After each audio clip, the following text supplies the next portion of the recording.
Gerakan 30 September atau dikenal juga dengan Gerakan 1 Oktober merupakan peristiwa penculikan dan pembunuhan perwira-perwira TNI Angkatan Darat pada 1 Oktober dini hari.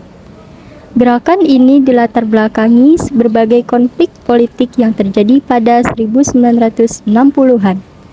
Saat itu, dunia sedang mengalami perang dingin yang melibatkan Amerika dan Uni Soviet. Hal ini berdampak juga dengan kondisi politik di Indonesia, di mana saat itu paham komunisme berkembang pesat dengan Soekarno mencanangkan ideologi Nasakom.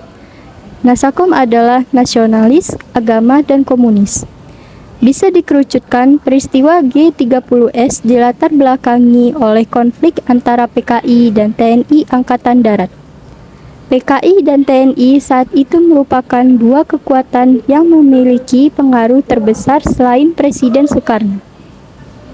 Perebutan kekuasaan antara PKI dengan TNI Angkatan Darat akhirnya memuncak ketika resimen Cakrabirawa, yaitu pasukan pengawal presiden, yang berafiliasi dengan PKI menculik perwira-perwira TNI Angkatan Darat di bawah pemimpinan Letkol Untung Sutopo. Pasca peristiwa G30S, Letjen Soeharto membubarkan PKI dengan menyatakannya sebagai organisasi terlarang. Pasca G30S sekitar tahun 1965 sampai 1966 terjadi huru-hara atau pembersihan simpatisan PKI. Diperkirakan korban tewas sekitar 5.000 sampai 2 juta orang dan lebih dari 32.000 orang dinyatakan hilang. Tadi adalah penjelasan tentang peristiwa G30S PKI. Bagaimana mengerikan bukan? Agar tidak terulang lagi peristiwa tersebut, berikut adalah cara agar G30S tidak terulang lagi di Indonesia.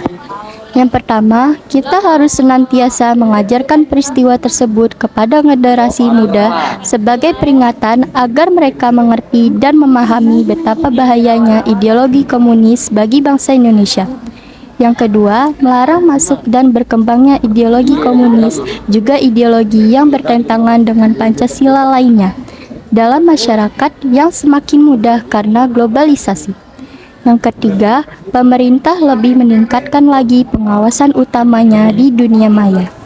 Yang keempat, memperkuat Pancasila sebagai dasar bangsa dan pedoman hidup agar ideologi yang bertentangan bisa terfilter.